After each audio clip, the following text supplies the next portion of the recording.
गुरु भगवान के शुक्राने हैं। कुछ कर दिखाने के लिए मौसम नहीं मन चाहिए, साधन सभी जुट जाएंगे, संकल्प का धन चाहिए। व्यक्ति जीवन में कुछ करना चाहता है, चलो हम सत्संग की बात ले लेते हैं। अगर आपको सत्संग में जाना हो तो क्या चाहिए आपको? खाली संकल्प चाहिए।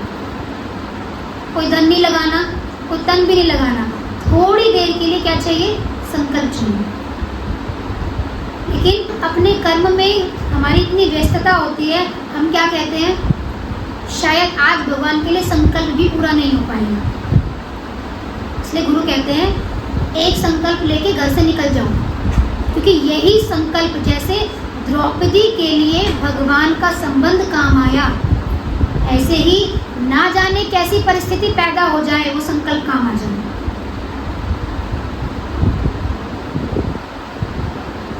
व्यवहार कितना भी साफ क्यों ना हो, लोग वही सोचेंगे जो उनके मन में होगा। माता सीता का व्यवहार कितना साफ है, लेकिन लोगों की सोच क्या थी? आप अपने आप में सेटिस्फाइड रहिए ना कि अगर मेरा व्यवहार सच्चा है तो मैं अपने व्यवहार में पूरी हूँ।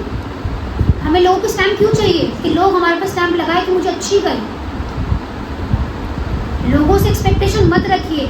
अगर आप अच्छे हैं तो अच्छे की ही प्रैक्टिस करते रहिए।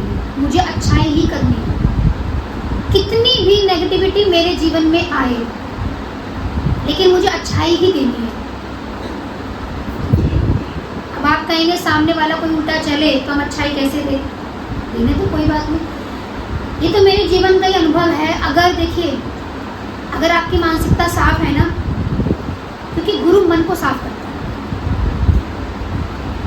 गुरु मन को साफ करता है। भगवान शिव ने पार्वती को कोई माला नहीं दी, क्या कहा? तू अपना मन बस मेरे में लगा, सारी शक्तियां पार्वती को दे दी।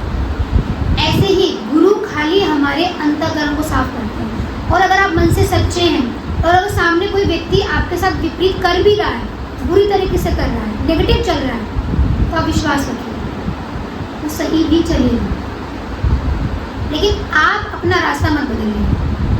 अगर उसके लेके आपने अपना रास्ता बदल लिया तो आपका कर्म बन गया और उसके साथ वो कर्म भी आपको काटना पड़ेगा। और इतनी प्रैक्टिस हमें कौन कराए? पता नहीं पूरे दिन में कितना नेगेटिव सोचते हैं हम, कितना व्यवहार हमारा बाहर का रहता है। तो नेगेटिव सोचे बिना रह सकते हैं? हो ही नहीं सकता। भजन ध्यान आदि साधन करने पर भी वर्तमान में प्रत्यक्ष लाभ न दिखने का कारण है स्वभाव का शुद्ध न होना। देखिए वही बात आ गई ना, व्यक्ति कहता है मैंने एक बार का सत्संग अटेंड किया, मुझे तो कुछ लाभ ही नहीं मिला, मेरे को तो कुछ समझ में ही नहीं आया, मेरे जीवन में तो कुछ अच्छा हुआ ही नहीं। क्या बताया कि अगर वर्तमान में आपको प्रत्यक्ष लाभ नहीं मिल रहा है तो आपका अंतःकरण शुद्ध नहीं है। सती भी थी, सती भी ये सोचती थी कि मैं तो शिव की पत्नी हूँ, मुझे तो कोई जरूरत ही नहीं है। एक जीवन अपना खोना पड़ा, वो तो भगवान की आदि शक्ति थी, जब वो जलकर मर सकती है तो हम तो क्या चीज है। इसलिए गुरु कहते हैं अहंकार हमें जलाता है, कभी अहंकार मत करो। अगर किसी चीज से आपको प्रत्यक्ष अनुभव नहीं मिल रहे हैं, किसी भी चीज में ले लो, कहीं बंदा नौकरी करता है, इंटरव्यू भी देता है, कहीं भी जाते हो आप, लगता है इतना मैंने यहाँ पर अपना 100% दिया लेकिन मुझे उतना नहीं मिल रहा, तो कहीं ना कहीं आपके अंदर में कमी है, उसको ठीक करो।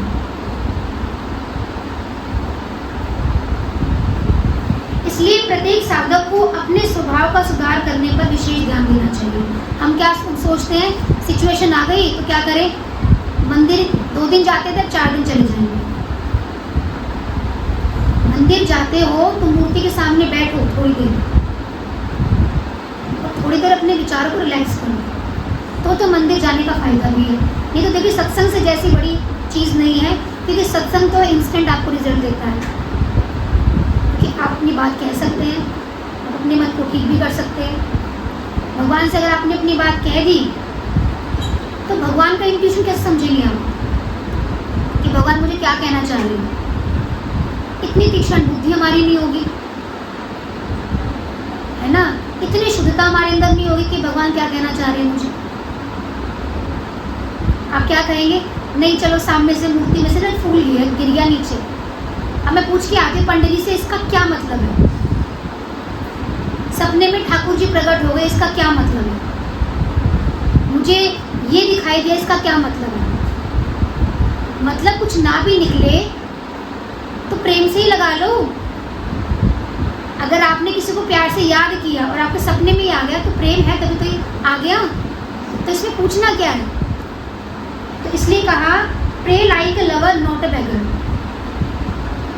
भगवान से प्रे करो तो एक लवर बनकर प्रेम करो कि मैं अगर प्रार्थना कर रहा हूँ तो मुझे इस टाइम भगवान अच्छे लग रहे हैं। यही नहीं कि बस प्रार्थना कर रहा हूँ तो मुझे कुछ मांगना ही है, आज मैं इस चीज़ के लिए दुखी हूँ, आज मैं इस चीज़ के लिए दुखी हूँ। देखिए दुखी व्यक्ति किसी को अच्छा नहीं लगता। आपको अच्छा लगता है?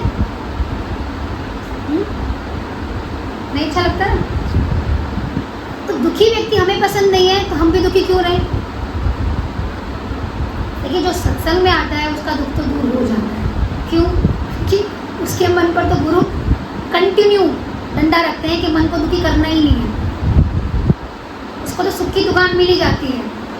इसको कहते हैं पॉजिटिविटी, जो कंटिन्यू हमारे जीवन में हमारे ऊपर ऐसा ऑरा रखती है कि नेगेटिविटी हमें ज़्यादा हार्म नहीं करती। नहीं तो आप घर पे जाओगे, आपका मन चले बिगड़ रहेगा ही नहीं। आप मार्केट जाओगे, आप लड़ाई करे बिगड़ आओगे ही नहीं। आप फ़ोन पे बात कर रहे हो, आपका झगड़ा हुआ बिगड़ रहेगा ही नहीं। क्यों? ठीक है आपके अंदर पॉजिटिविटी है, सामने वाले के अंदर तो नहीं है। आपके अंदर इतनी ताकत होनी चाहिए। शिव के अंदर इतनी ताकत थी कि अगर जहर प्रकट भी हो गया, शिव ने पी लिया। तो या तो अपनी भक्ति में इतनी ताकत हो कि सामने जहर आए तो मैं पी जाऊं, और अगर ताकत नहीं है तो समर्पण कर दो। परिस्थिति को बड़ा मत बनाओ, अहंकार को बड़ा मत बनाओ, तो अहंकार टूटेगा। रावण राम के सामने अहंकार लेकर खड़ा हुआ तो रावण का विनाश नहीं हुआ। तो रावण को संबोधित किया गया है अहंकार से। अहंकार भगवान किसी का नहीं छोड़ते, कैसा भी हो। तो देखिए हम तो कितना बड़ा अहंकार लिए बैठे हैं। सबसे बड़ा अहंकार क्या है? सबसे बड़ा अहंकार क्या है? ये संसार मेरा है, ये घर मेरा है, ये परिवार मेरा है, ये बच्चा मेरा है। सबसे बड़ा अहंकार तो हम ये लिए बैठे हैं। भगवान ने 1 मिनट में अहंकार तोड़ दे तो तेरा क्या है? सब मेरा है दिया हुआ, सब मेरा दिया हुआ। देखिए लैंग्वेज में फ़र्क है ना। ये पक्का किया कि सब कुछ मेरा है, लेकिन शब्दों से भगवान वापस ले तो हमारा मन दुखी नहीं होगा क्या? आपने अगर ये माना पैसा मेरा है और अगर पैसा चला जाए आपका मन दुखी होगा नहीं होगा?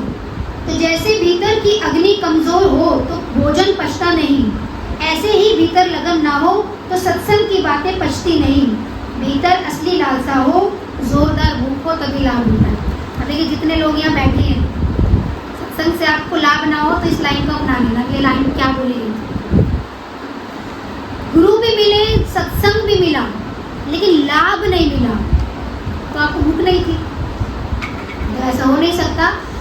अर्जुन जैसा साधक हो, प्रेमी हो, भक्त हो, तो भगवान प्रकट ना हो ऐसा हो सकता है? भगवान ने युद्ध के मैदान में भी अर्जुन को ज्ञान दे दिया। हम तो क्या कहेंगे अभी युद्ध चल रहा है, अभी शांत हो जाएगा तब जाएंगे। नहीं नहीं, युद्ध जिस दिन घर में छिड़ रहा हो ना उस दिन सत्संग में जरूर जाना। तो आज युद्ध छिड़ रहा है ना, आज तो गीता का ज्ञान लेना बहुत जरूरी है। आज इस मन को ज्ञान लेना बहुत ज़रूरी है। लेकिन हम क्या कहेंगे, नहीं नहीं आज तो मन मेरा खराब है, तो मन तो पहले ही लग गया। उसके बाद क्या कहेंगे, अभी तो दुखी होना बाकी है, अभी तो एक कमरे में जाके मैं रोऊंगी। रोने के बाद जब मुझे कुछ नहीं दिखेगा उसके बाद मैं फ़ोन करूँगी कि हाँ मैं भगवान में जाने के लिए रेडी हूँ। वो दिन कभी नहीं आएगा। वो दिन कभी नहीं आएगा जब आपकी आंखों में आंसू नहीं आएगा। कहते हैं ना भगवान के लिए आंसू गिरे तो मोती गिरे। वो अंदर सीप में मोती बन जाता है। भगवान उसका जीवन संवार देते हैं। तो संसार के लिए जो व्यक्ति रोता है, कहते हैं उसको तो भगवान भी नहीं देखता, उसकी तरफ भगवान भी नहीं देखता। कभी देखा है आपने? सुदामा के लिए भगवान महल से दौड़े, महल से। क्या था सुदामा के अंदर में?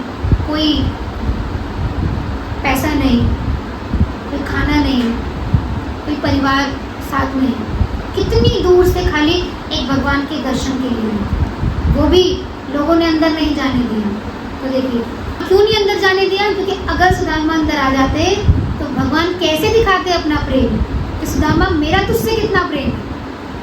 तो जब हम भक्त बनेंगे ना तो भगवान कहेंगे मैं नंगे पैर दौड़ कर आऊंगा अपने भक्त के दर्शन करने के लिए, मैं आऊंगा।